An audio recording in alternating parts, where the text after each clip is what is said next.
Bonjour à toutes et à tous. Aujourd'hui, on va s'attaquer à la machine Devel, une machine Windows, la seconde machine Windows qu'on va faire sur la chaîne Axize, qui est facile, mais pas aussi facile que la précédente qu'on a fait, qui s'appelait Blue et qui utilise Eternal Blue. Alors, comme toujours, on part uniquement avec une adresse IP, et donc le but du jeu, c'est de devenir administrateur de la machine, pour afficher le fichier root.txt qui est lisible uniquement par les administrateurs de la machine. Donc je commence par le classique nmap, SV pour afficher les services, SC pour exécuter les scripts par défaut sur ces services, -v pour être un peu verbose, la cible, sur quel port je vais le faire tous, uniquement en TCP, et -t4 pour bourriner un peu. Je pense que ce sera pas mal.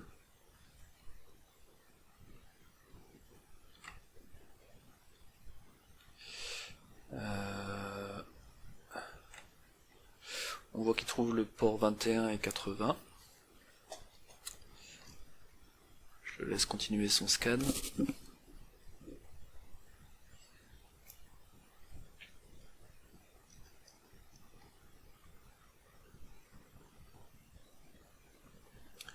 Comme je l'ai dit dans une précédente vidéo, en général on commence par le port 80 quand il est disponible. Donc, pendant qu'il continue son scan, on va taper le port 80 avec le navigateur. On voit que c'est un serveur 2IS7, donc ça confirme que c'est un Windows déjà, et que c'est pas tout neuf, hein, parce que je crois qu'à l'heure actuelle on est en 2IS, je sais plus, 10 ou 11. On pourrait faire un Deerbuster pour essayer de voir ce qui tourne dessus, puisque là on voit que a priori c'est pas un serveur qui est dédié au grand public, puisque rien ne s'affiche. Après il y a plein de petites choses qu'on pourrait faire, genre le robots.txt qui envoie rien, regardez le code source. Rien de bien passionnant, le code source de I2S, enfin de la racine. Rien de bien passionnant. Voilà, pendant qu'on faisait ça, le scan s'est terminé. Donc on voit bien en effet que c'est un serveur de IS 7.5 sur le port 80 et qu'on a le 21 qui est ouvert en FTP. Et on voit que par défaut, quand on fait le script par défaut de nmap, il nous donne une information super intéressante sur le FTP, c'est que le Anonymous FTP Login est autorisé. Alors Anonymous FTP Login, ça n'a rien à voir avec le collectif d'internautes activistes Anonymous. D'ailleurs, pour information, beaucoup de gens me parlent d'Anonymous, même si c'est un peu moins d'actualité. Ils me disent ouais, t'es dans Anonymous, tout ça. Donc je tiens à rappeler que c'est un collectif qui n'a pas vraiment de tête et qui, du coup, il y a un peu de tout et de n'importe quoi dedans. Des gens très bien comme des gens moins bien, et un bon exemple c'est par exemple il y a des gens qui se réclament d'Anonymous et qui sont pour l'IVG et d'autres qui sont contre l'IVG, et les deux se réclament Anonymous, donc c'est un peu l'opposé. D'ailleurs pendant que je parle de ça, il y a un bon livre sur l'histoire, en fait la loi d'IVG elle est arrivée suite au procès de Bobigny en France. Donc si c'est un sujet qui vous intéresse, je vous conseille grandement le livre de Gisèle Halimi qui s'appelle La cause des femmes. Si je dis pas de bêtises, ouais voilà c'est celui-là. Et ça vous permettra de voir un peu pourquoi la loi IVG actuelle a été créée dans les années 80. Mais je digresse, revenons-en à nos moutons. Donc Anonymous, donc rien à voir avec le collectif, c'est juste historiquement donc le FTP, je rappelle, File Transfer Protocol, un protocole de transfert de fichiers qui est bien ancien, bien vieux, et d'ailleurs pas très sécurisé puisque l'identifiant et le mot de passe, et d'ailleurs toute transaction sur ce protocole passe en clair sur le réseau. Et du coup, on avait créé à l'époque la possibilité de, si on crée un serveur FTP pour tout le monde, les gens ils ont pas besoin de s'authentifier dessus. Et du coup on mettait ce qu'on appelle un Anonymous FTP Login, comme ça n'importe qui pouvait s'authentifier dessus. C'est ce qu'on va faire de ce pas avec le client FTP natif de l'époque, qui s'appelle tout bêtement FTP. en ligne de commande. Donc là il me demande un login, donc je lui dis je veux me connecter en Anonymous, je sais pas spécialement de login, mais l'Anonymous est autorisé. Il me demande un mot de passe, je mets n'importe quoi ou rien, ça passe, puisque Anonymous me permet de me connecter dessus. Et je fais un ls pour afficher ce qu'il y a sur ce serveur. Il l'avait déjà fait ici par défaut avec le script nmap. Et on voit qu'il y a ASP client i2start.htm welcome. Alors ça en fait, pour vous montrer, c'est la page qu'on voit là, ça a l'air d'être la même chose. Parce que si je fais i2start, ça affiche bien ça. Et en fait l'image ici, quand je clique dessus ça marche pas parce que ça renvoie sur i2s, mais si je fais welcome.png, c'est bien l'image qui est là. Globalement en fait, l'administrateur a fait une grosse erreur, il a partagé en FTP anonyme le répertoire qui sert aussi pour le site auquel on accède en HTTP port 80. Du coup, la prochaine chose à vérifier, c'est est-ce qu'on peut pas créer nos propres fichiers sur le serveur. Ça serait tip top. Donc pour cela, je vais faire un fichier, je vais l'appeler touch.flow. Et dans ce fichier, on va mettre Lisbeth Salander Rocks. Voilà, plus point texte pour que ça soit plus parlant pour vous. Voilà, donc ce fichier là, je vais essayer de l'envoyer en face. Donc j'ai juste à faire put.flow.txt. Et il a l'air de me dire ok, donc je fais un ls pour vérifier. Oui, il l'a bien mis en face. Donc là en fait le fichier .txt que j'ai envoyé sur le serveur, parce qu'il y a les droits d'écriture pour tout le monde sur le serveur, je peux l'afficher à travers le navigateur. Vous allez me dire ouais, alors est-ce bien grave? Oui, c'est super grave. Pourquoi? Parce que potentiellement je peux mettre un fichier qui lui, au lieu d'être juste affiché, va exécuter du code. Et ce type de fichier s'appelle du ASPX sur les serveurs de ZS. Donc ASPX c'est d'ailleurs pas le sujet de cette vidéo, donc je vais pas rentrer dans le détail, mais globalement c'est du code exécutable, c'est un peu l'équivalent de PHP sur 2IS, c'est pas super bien expliqué, mais je creuserai ce sujet sur une autre vidéo. Donc par contre, pour générer cette ASPX, je vais utiliser MSF Venom. Alors MSF Venom, c'est un exécutable qui vient avec Metasploit. Historiquement, il était découpé en deux autres exécutables et ça a été scindé en un seul MSF Venom. Et en gros, ça permet de générer des charges utiles, donc payload en anglais. Donc, quelle est la charge utile la plus intéressante pour nous? Comme toujours, la charge utile la plus intéressante pour nous, c'est de ce qu'on appelle faire un reverse shell. Donc, c'est d'exécuter du code sur la cible, qui va dire à la cible, connecte un shell avec l'attaquant. Comme ça, on aura un shell sur la machine et on pourra essayer déjà d'avoir le flag user.txt et du coup, on aura contrôle de la cible. Alors pour cela, il y a un paquet de paramètres, MSF Venom, je vais pas tous les faire, je vais faire ceux dont on a besoin le plus souvent. Donc -p on en a besoin tout le temps, c'est d'ailleurs le seul paramètre obligatoire je pense. Il est là en tout cas. Donc c'est la payload, la charge utile que l'on veut utiliser. Donc, comme je disais, nous on veut un reverse shell, mais il y a plein de reverse shell possibles. Donc déjà là on est sur une machine Windows, la cible est en Windows. Donc on va utiliser le mot-clé Windows. Dans les payloads associés à Windows, on va prendre la Meterpreter. J'en ai déjà parlé dans une précédente vidéo. C'est la payload, c'est un shell amélioré pour le hacking. Et ensuite je vais prendre le reverse TCP donc pour dire dans le code qu'on va exécuter sur la cible de créer d'initier une session Meterpreter vers ma machine attaquante. Donc pour que ce code qui s'exécute sache quelle est ma machine attaquante, il faut bien que je lui spécifie. Donc c'est le paramètre lhost pour localhost. Alors je fais un ifconfig pour récupérer mon adresse IP. Je rappelle toujours prendre celle qui est dans le VPN, puisque sinon la cible que j'attaque à travers le VPN d'Axebox ne pourra pas me trouver. Mais comme elle et moi nous sommes dans le même LAN via le VPN, si je mets mon IP du VPN, elle pourra me trouver. faut spécifier un port, donc là un peu ce qu'on veut. Moi je prends souvent les ports utilisés qui sont probablement ouverts, donc, par exemple 443 est probablement ouvert. -F c'est pour le type de fichier que l'on veut générer, donc comme je le disais précédemment c'est ASPX. Et on écrit tout ça dans un fichier qu'on va appeler tenflow.aspx. Donc c'est la puissance de Metasploit, il n'y a pas besoin de coder à tout ça à la main, automatiquement il va générer cette payload dans le format qui va bien. Ça prend un peu de temps mais c'est pas très long.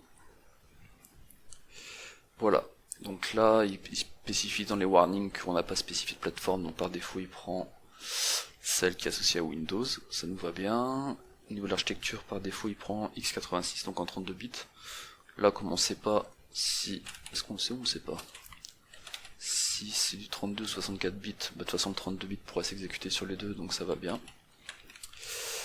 Et enfin il dit qu'on n'a pas spécifié de batch jars, je rentrerai pas dans les détails, ni dans le codeur.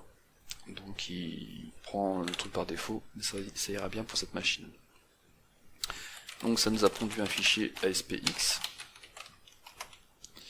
Pour information, donc l'ASPX c'est un peu comme du PHP, c'est du code interprétable, donc lisible. Si je fais mousepad, on voit que c'est du code lisible en ASCII quoi. Et donc je vais pas détailler, mais globalement c'est ça qui va exécuter sur la cible, qui va émettre un reverse shell vers notre machine attaquante.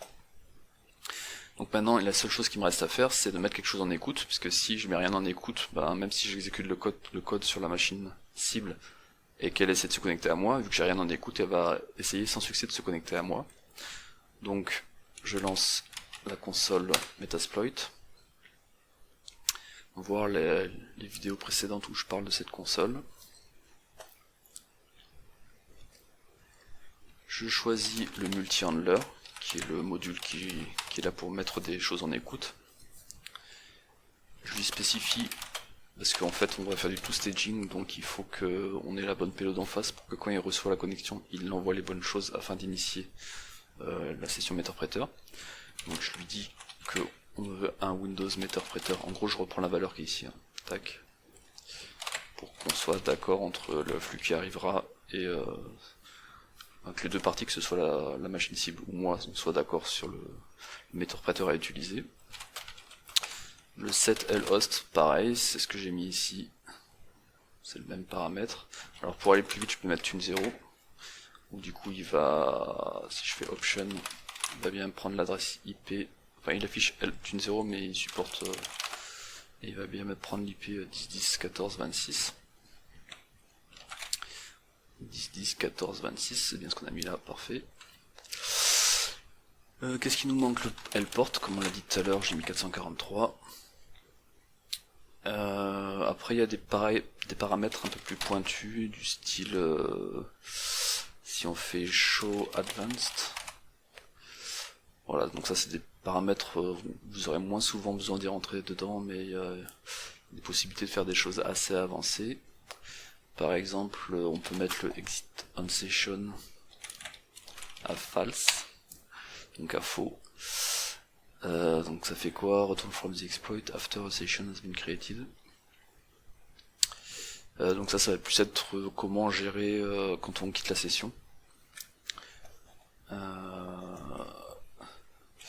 Et du coup je fais le exploit-j comme autrefois pour mettre ça en background. Et là il me dit failed. Pourquoi? Parce que j'ai choisi le port 443 qui est en dessous de 1024, et dès qu'on veut mettre un truc en écoute en dessous du port 1024, il faut être root. Comme j'ai lancé Metasploit en tant que simple utilisateur Kali, je peux pas faire ça.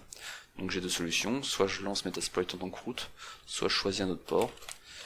Donc je propose de choisir un autre port. On va prendre... qu'est-ce que vous voulez prendre? Le port lit? Allez, lit.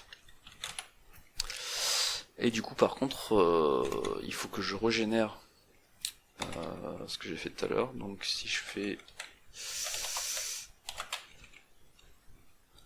je reprends ça en fait, parce que ici j'avais mis le port 443, donc il va essayer de se connecter sans succès. J'ai choisi finalement le 1337. Donc je refais la commande de tout à l'heure en remplaçant 443 par 1337. Donc là je relance l'exploit-j. Ce coup-ci il arrive bien à être en écoute. On peut vérifier qu'il est bien en écoute en faisant un... On va le faire ici. Un netstat-upvn. On voit bien que le port 1337 est en écoute avec un process qui tourne en Ruby. Metasploit est codé en Ruby. Donc on attend bien le retour. Maintenant qu'on a créé la payload tenflow.aspx, eh bien il suffit que je la mette sur le serveur. Donc comme tout à l'heure, je viens ici, je fais puppet tenflow.aspx. Alors il y a eu un timeout, la connexion a été fermée, donc il faut que je la réouvre. Pas de souci. Open 10.10.5. Je réouvre la connexion en Anonymous Toto. Et là, je fais mon put tenflow.aspx. Et quand je fais un ls, on voit bien que mon tenflow.aspx est bien sur la cible. Et du coup, quand je vais aller dessus, en théorie, ça va l'exécuter, puisque c'est du code SPX. Donc le serveur va voir que j'ai mis une extension SPX et va exécuter le code à l'intérieur. Et ce code à l'intérieur, qu'est-ce que c'est? C'est se connecter à ma machine attaquante pour initier une session Meterpreter. Donc dès que je vais faire entrer, en théorie, ici on va voir apparaître la session. Yes. Du coup, maintenant que j'ai fait ça, on a une session Meterpreter qui s'est initiée. Donc j'ai plus qu'à faire sessions-1, le numéro de la session. Il affiche ici que c'est la session 1. Donc je me connecte à cette session. Je fais un get-uid et on voit bien que je tourne avec les droits de l'utilisateur web dans le groupe 2IS AppPool. C'est donc un peu l'équivalent du www.data sur Linux. Alors, maintenant qu'on est là, peut-être qu'on a déjà accès au flag user. Donc pour cela, il suffit de... Est-ce que j'y vais avec Meterpreter? Ouais, testons. Allez. Donc je fais cd1 user. On voit que il y a l'utilisateur administrateur qui va être la cible finale pour avoir le root.txt. Mais pour avoir le flag user.txt, c'est dans un utilisateur classique. Et donc ça c'est que des utilisateurs qui sont là par défaut, il n'y a que Babis qui semble être un vrai utilisateur. Donc je vais essayer d'aller dedans. J'ai pas les droits. Donc il va falloir trouver une solution pour pouvoir élever ses droits et accéder au flag user.txt et au root.txt. Donc là on va utiliser la puissance de Meterpreter. Donc Meterpreter, comme je l'ai dit, c'est un shell amélioré pour hacker et il vient avec un paquet de modules. Et il y a un module qui est super pour faire de l'élévation de privilèges qui s'appelle Local Exploit Suggester.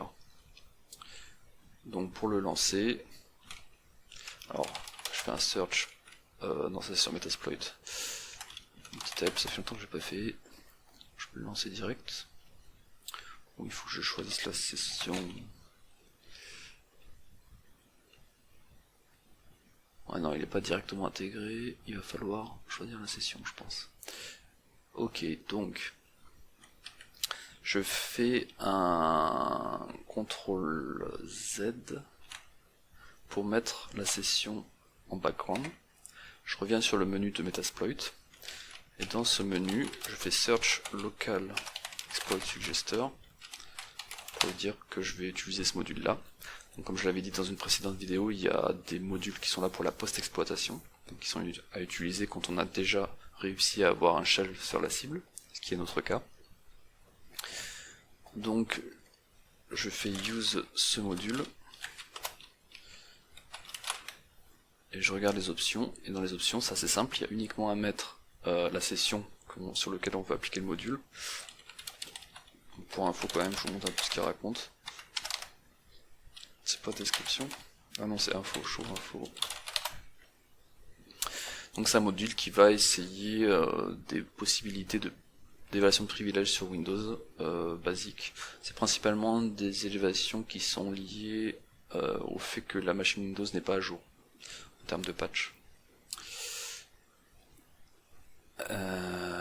Donc j'ai juste à spécifier session 1, puisque pour rappel notre session, alors pour les voir les sessions c'est show sessions, donc on voit bien qu'elle a l'identifiant 1 notre session, donc je mets set session 1,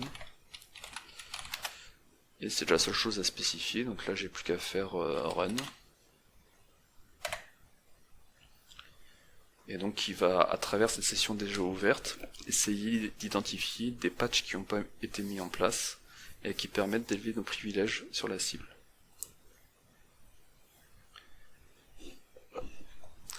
Normalement c'est pas très long non plus.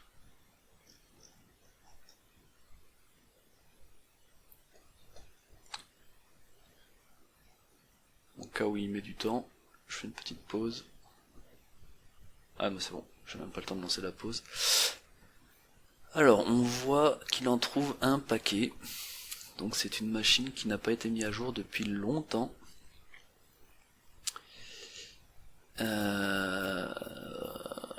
Puisqu'on a même des MS qui datent de 2010. Mais ça arrive encore, hein. Par contre en mission, même en 2020, j'ai encore des machines qui sont pas mises à jour depuis la nuit des temps. Ça c'est franchement pas... on va dire c'est assez courant malheureusement chez les clients d'avoir des Microsoft pas à jour. Du coup on va en profiter pour utiliser cette vieille KeyTrap 0D qui m'a permis de pawner quelques machines quand même, hein, ça arrive dans la vraie vie. Donc pour cela je choisis le module en question. Donc je fais un show info qui m'explique que c'est un module qui permet de devenir système, codé par Tavis Ormandy, enfin l'exploit, hein, pas le module.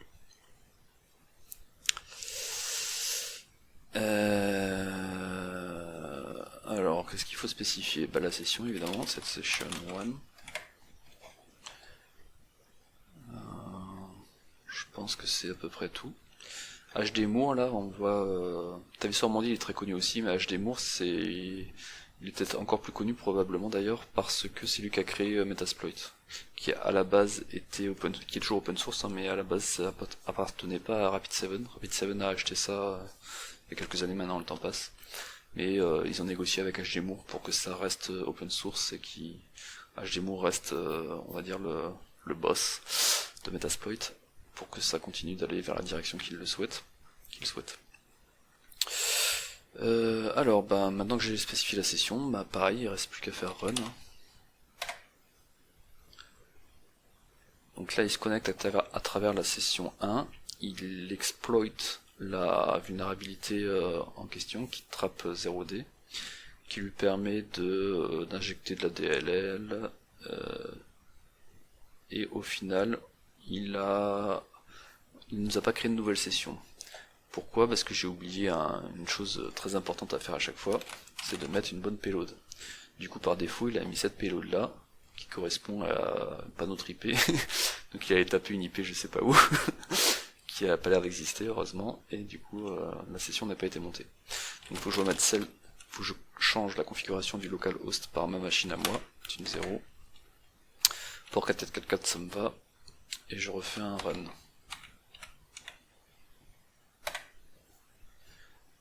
Est-ce que la deuxième tentative sera meilleure? Donc là déjà, tout de suite, il met en écoute sur le 4444 de l'interface Tune 0. Mais malheureusement, la session metteur-prêteur 1 est morte. Je suppose que c'est parce que, comme on a exploité celle-là vers la mauvaise IP, ça a peut-être tué la session originale. Donc on va devoir attendre le timeout pour récupérer le contrôle de Metasploit. Et une fois qu'on aura récupéré le contrôle de Metasploit, il va falloir que je relance Firefox et que je relance notre tenfo.aspx sur la cible. 10.5. La cible répond toujours, c'est bon. Alors pour aller plus vite, un petit CTRL Z. Alors, comme j'étais pas dans le Meter-Prêteur mais sur la console, CTRL Z a killé le Metasploit. Donc il faut que je le relance. Pas très grave.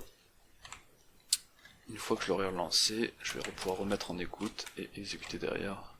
Flow. Alors l'avantage en plus, c'est qu'il y a un historique, un peu comme la ligne de commande Linux sur Metasploit, il y a un historique de commande. Donc j'ai juste à remonter, là on voit les précédentes commandes que j'ai tapées. J'ai juste à remonter sur le use multi-handler. Là en plus je crois qu'il garde les commandes qu'on avait mis avant. Non. Sinon j'allais dire, il n'y a même pas besoin de refaire. Donc j'avais fait quoi? J'avais fait set lport, set lhost tune 0, et j'avais fait use d'ailleurs pas use mais set payload. Cette payload, voilà celle-là. Donc j'avais juste fait ça et j'avais fait un exploit-j.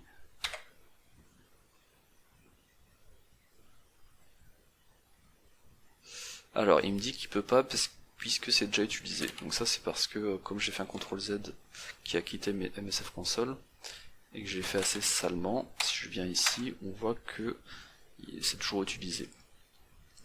Donc ce que je vais faire, c'est que je vais killer le processus avec l'ID 2635.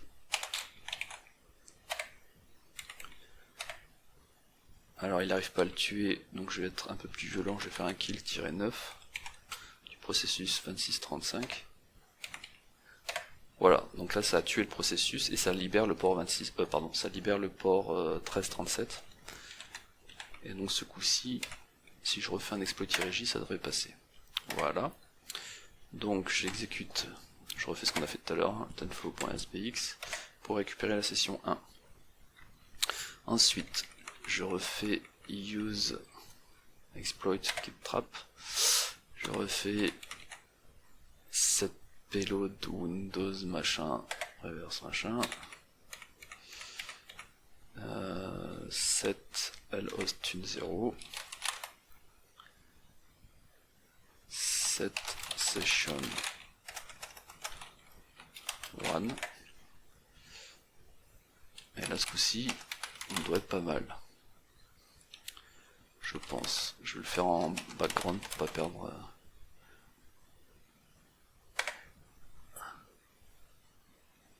Voilà, et ce coup-ci, on est mieux, vu que j'ai mis la bonne IP à faire ou sur lequel initier le reverse shell. Cette fois-ci, j'ai bien session-2. Donc session avec un S. Hein. Je sais pas pourquoi ils ont fait ça, tout le monde se trompe. Et là on est ce coup-ci bien système. Donc voilà, on a élevé nos privilèges. Tout à l'heure on était en tant que WW, enfin l'équivalent du WW Data sur Linux, c'est-à-dire apppool i2s là. Il est où?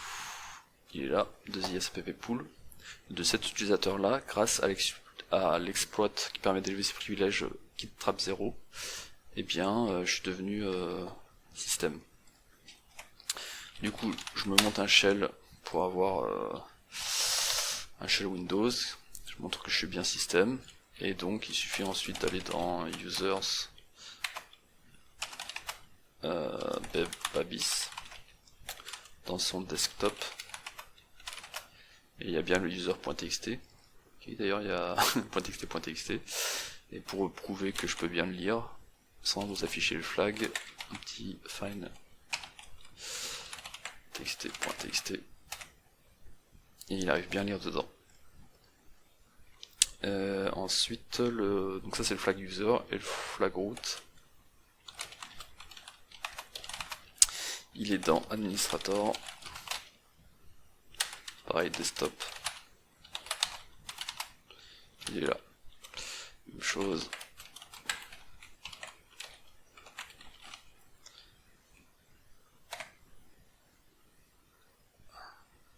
Find, ah oui, find str, pardon. Ça c'est l'inconvénient d'un Linuxien comme moi, c'est que je suis sur Windows, je suis un peu plus à la ramasse. Donc parfait, on a piraté la machine de Vel, on est devenu administrateur dessus à cause de deux grosses erreurs. La première, c'est que l'administrateur a autorisé l'écriture pour tout le monde. Et de manière générale, autoriser l'écriture, ça permet souvent d'exécuter du code. Et là, ça nous a permis d'exécuter du code puisqu'on avait la main sur le serveur. Enfin, en fait, on pouvait écrire là où le serveur avait ses sources.